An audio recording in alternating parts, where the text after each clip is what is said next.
ഈ ദുബായ് വിസയുള്ള ആളുകൾക്ക് ഏറ്റവും കുറഞ്ഞ ഇൻഷുറൻസ് പ്രീമിയം വരുന്നത് ഏത് പ്ലാനാണ്, എത്ര റേറ്റിനാണ് ഏറ്റവും കുറഞ്ഞ രീതിയിൽ എടുക്കുക? പലർക്കുള്ള ഡൗട്ടാണ്. ഒരു ഇൻഷുറൻസ് എടുക്കാൻ എത്ര എമൗണ്ട് വരും?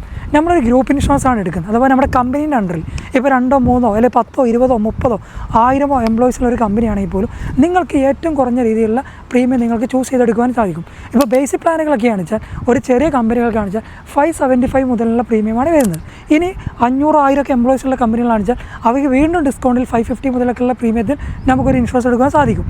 അപ്പോൾ നിങ്ങൾ ഈ പ്ലാനിലാവട്ടെ 575 പ്ലാനിലാണെങ്കിൽ പോലും 20% ഡോക്ടർ കൺസൾട്ടേഷനും ടെസ്റ്റിനും കോ പേയ്മെൻറ്റ് വരികയുള്ളൂ. ഫാർമസി ആയി 30%. അത് നമ്മുടെ കയ്യിൽ നിന്ന് കൊടുക്കേണ്ട പേയ്മെൻറ്റ് കോ പേയ്മെൻ്റ് ആയിട്ട് ഇത്ര വരികയുള്ളൂ.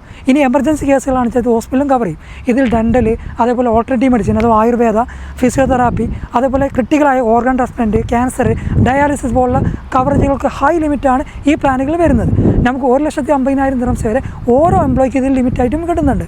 അപ്പോൾ ഇങ്ങനെയുള്ള നല്ല പ്ലാനുകൾ നിങ്ങൾക്ക് ബേസിക് പ്ലാനുകളിൽ തന്നെ നല്ല പ്ലാനുകൾ എടുക്കാൻ നിങ്ങൾ ആഗ്രഹിക്കുന്നുണ്ടെങ്കിൽ, ഏറ്റവും കുറഞ്ഞ പ്രീമിയത്തിൽ എടുക്കാൻ ആഗ്രഹിക്കുന്നുണ്ടെങ്കിൽ നിങ്ങൾക്ക് എൻ്റെ താഴെ കൊടുത്ത നമ്പറിൽ നിങ്ങൾക്ക് മെസ്സേജ് ചെയ്യാവുന്നതാണ്. ഇതിനെക്കുറിച്ചുള്ള കൂടുതൽ ഡീറ്റെയിലുകളും ഹോസ്പിറ്റൽ ലിസ്റ്റുകളും ഞാൻ നിങ്ങൾക്ക് അയച്ചു തരുന്നതാണ്.